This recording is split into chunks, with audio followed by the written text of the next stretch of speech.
This is the City Council workshop for March 20th, 2024. City Clerk, would you do the roll call, please? Councilmember Sell. Here. Councilmember Papalardo. Here. Councilmember Stevenson. Here. Mayor Chazet. Here. Vice Mayor Butlin. Here. Okay, welcome. Chapter 9, huh? Thank you very much, Stephen Bapp, Growth Management Director. Tonight, we'll have one of our shorter workshops. It's one of our smaller chapters in the Land Development Code. It's not unimportant, it's just one of our smaller ones. Also, with environmental protections, with the recent, not really recent changes, but since this Land Development Code was written, there have been many overarching regulations from both the state of Florida and from the federal government and other entities that we must follow. So, same agenda. We'll save some time on the end for discussion on this chapter, and then if there's any other leftover thoughts you have on what we've covered so far in this series of workshops, we'll address those questions at that time. Currently, our Land Development Code on this topic wasn't too unstructured. We did have some environmental issues scattered throughout the Land Development Code, but a lot of things were consolidated as they're currently written. And so we're just going to restructure it so it flows a little bit smoother. No major movements of major pieces for this part of the code. Really, one thing we did include up front, I just want to caveat this, it's not just a planning department, but we also had city engineers working with us, and our environmental consultant too has reviewed this. So we do have a real good stab at this. We may tweak a few things before they go to adoption, but we're working through this one pretty solidly. The first thing we added provisions regarding threatened and endangered species, listed and protected species, and relevant state statutes and Florida Administrative Code sections up front to cover us legally and cover all aspects of environmental protection. We've revamped our exemption sections of what activities would be exempt according to state law. We've added aquatic, plant, and organic detriment, removal, and control regulations pertaining what's been added and what's now currently exempt. And we've changed our environmental buffer requirement section where some limited activity could be permitted in an upland buffer, but that would be very limited. It's going to be specified what activity that could be. It wouldn't be man-made activity. It may be removal of an invasive plant species like a Brazilian pepper or something like that, which now we can kind of do under state law, but we're going to codify that under our section, under our local ordinances. We've added guidelines that introduce making property owners responsible for restoring wetland function in event of illegal, non-permitted wetland impacts. They do happen sometimes, and so we have provisions on how we're going to control that. A lot of things we're going to get out of the business of. One is the Environmental Improvement Trust Fund. That's been in the code. It's never been added to, never been monitored. So it's a very old provision that is handled through other penalties and processes.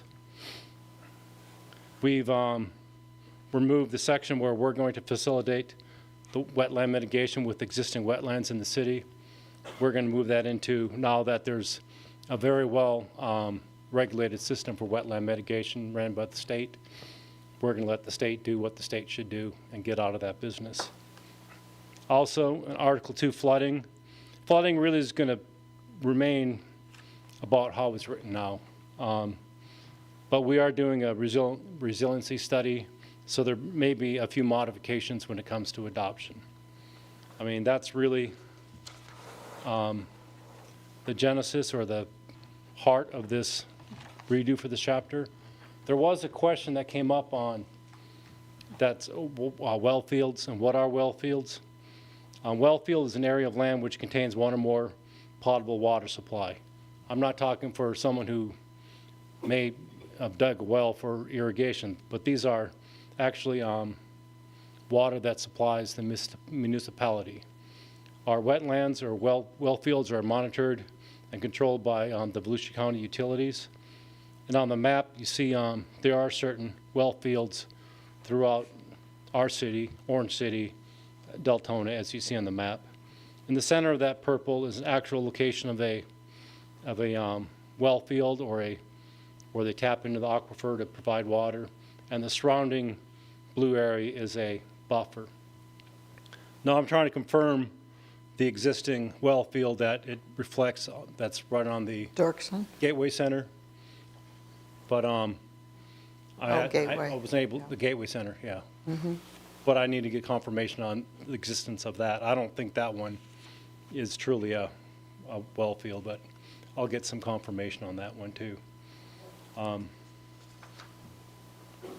As I stated, this was going to be a pretty short update on what we've been doing on the Land Development Code.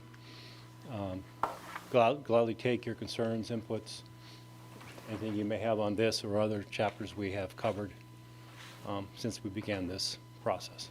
Okay, Councilmember Sell, do you have questions or comments? None really, just want to thank you guys for all your hard work. It was excellent. Yeah. Councilmember Papalardo? I have no comments, thank you. Councilmember Stevenson? No questions, thank you. Vice Mayor Butlin? Of course. Just Yeah. real quick, on the plans that are reserved or have been eliminated, is that going to be listed? Are those listed in our land development code, or is it referenced in another, On the what? the plants, invasive species, or, you Yes, know? we'll, It's riverine yeah, we'll species, I have the think. invasive- Yeah. Yeah, we're working on, one of the next chapters you'll see, or probably the last one we'll present, is the landscaping chapter. Okay, We'll have a reference to the list of invasive plants from the UF. Yeah. Right. I just want to make sure they're listed somewhere that someone can go look and see, can I plant this or not plant it, and where should it go, and, okay, Right, that's all I. Okay, I have some. Okay. I was the one who was concerned about the well fields. And as I recall, and I didn't read it real closely now that I have the answer, as I recall, the suggested new code would say that, I believe the city manager would be the one defining and overseeing them. And if it's Volusia County, I'm wondering why we're writing something that isn't what we're going to do. Okay, we'll refine that. Look at it and see Yeah. if my memory is correct. It may have said city, it may have been a phrase from the old code, we just didn't. Yeah, and so if it's not us, then I don't know why we want to write in the code it's us. And that's why I was trying to figure out where they were. I asked the city manager where the well fields were that he's in charge of, and he had no idea. So thank you for this on-the-fly research today. And some of this stuff may be interesting, particularly as we're looking at doing something with Dirksen Drive, and I know it's county road, and that's county management, but I didn't realize we had 2 well fields right on Dirksen, which is what it looks like we have. And these well fields came from Volusia County. This is. I get it. I'm just saying, if we're rewriting it, let's rewrite it to reflect what's real. And this is a chance to make sure we do that right. Yep. Section 4, 238, silviculture. Silviculture, I have a question about silviculture. We do have one in our city. absolutely, we do. And after the last harvest, which caused quite a kerfuffle in the city, it was my recollection that we amended something in the then council, I was not on the council at that time, the then council amended something in the code to put in, and it may not be in this section, it might be somewhere else, but maybe we need to have things like this connected if they're in different places. It was a requirement that if you were running a silviculture operation in your agricultural lands and you have the freedom to harvest your crop whenever you want, however you want, which is normal, any farmer can harvest their crop without getting a permit from the city, that there would be a period of time after the harvest where the city would not entertain a development request. In other words, that the silviculture operator would not clear cut, do whatever the heck they wanted, that's the scientific term, on the land that they had been growing trees, and then walk in and go, okay, I got a blank canvas, now we're going to develop it. And it was done, it was discussed, if it was not implemented, it was discussed because there were similar regulations in other municipalities that were meant to discourage the silviculture owner from doing that. What do we have in our code about silviculture and Cover that development? under our agricultural lands and on item. Later tonight? Later? Okay. But just, we do have something in our comprehensive plan. The only thing that states on silviculture in our comprehensive plan is that this type of activity is permitted in an agricultural use. Yes. And then we have in our, basically sum it up in our land development code, we have words to the effect that it defines what silviculture is, and it says they will follow the state of Florida's best forestry practices. Right. There was never anything that was codified.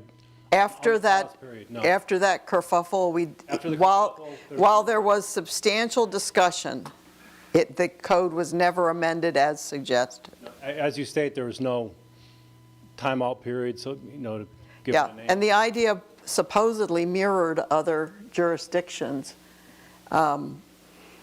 Now, the one silviculture operation that we had did this harvest whenever that happened, and you know, to continue a silviculture, trees were replanted, so they're most of them are fairly young, although there are some mature ones around the perimeter of the property. I don't know whether I feel strongly one way or another that we ought to have something in a rewritten code. It's one site in our city, so we can, some of the discussion about agricultural land, which I had asked to have added to some of our later discussion in the next meeting, perhaps we can address it then. And Were you able to do any research with other cities on what their standard is? Is it 6 months, 180 days? I haven't found anything yet on the pause period. I do know that it's, the ones I'm familiar with, they do define it, and they do say we follow the state of Florida best practice, Right. best forestry practices. Right, that of the United but States you can- Department of Agriculture. But you can follow the best practices, harvest your crop, Yep, absolutely. and do it at that moment, because best practices doesn't say it's got to be done when the trees are 47 and a half years old or something. Oh, no, but And then you can do that as a predicate to coming in and trying to develop the land, and then that does somewhat handicap the growth management department from any sort of pre-clearing understanding of what's going on with the land if in fact you wanted to get your crop out and start something else. So it's just something I mention because I don't think any of you were here during that time. If I'm going to put a bead on it, do you think it was 2017, 2018, in that range? Yeah. Easter weekend, 2017, 2018, and subsequent meetings after that. So, you know, Eric may be able to help find some of that discussion. And we'll put in some, a pause period. I think it's just the right thing to do, that you can't clear cut your property and then apply for a development the next day. Because we usually would want to have some say-so about the approach to that. And with silviculture, understandably, if you're legally a silviculture operation, you have a right to get your crop in. That was unclear when the trees started coming down, but we did a lot of research. The city did a lot of research after that. Under proposed changes, aquatic plant and organic detrital removal and control and regulations pertaining has been added to the exemptions. I'm assuming, I saw something of it in there, I'm assuming that state permits for such are overarching, and that anything that we have as an exemption falls into that. Yeah. Here's the situation. I live on the river. I think I probably have I'm guessing, the only 3-year renewable permit for removing certain vegetation from the river front And DEP renews it every 3 years. There is no cost. They send me something online. I go on, I put in the renewal papers. Once in a blue moon, they send somebody out to see how I am managing the riverbank. And I have permission to both manually and with glyphosate remove certain scientific word for reeds. And that is a permit that I've had since we built the house, which was 2008. And it's not a real demanding permit, but they do take it seriously enough that I have had a visit, and over time, the native plants I originally was ordered to install on the bank got overtaken by non-native plants or didn't thrive or whatever. And he said that last time he said that I was not out of compliance. He personally would like to see me have more native plants, and I got my native plant guy out there, and we put some more in, and some have thrived and some have been overtaken. But I would want to make sure that whatever we're doing with the code, that it meshes with such an overarching thing as that kind of permit, which I know I personally have. So there's one in DeBerry that I'm aware of. Right. So, and that's it for me. For the record, there is no public participation. Yes, is there any public participation? We had it after the discussion this time because it's a workshop, but there is none, so we're good. Excellent. Right. Any further input or any further discussion? City Manager, do you have anything else? No, I do not, Mayor. All right, we will stand adjourned.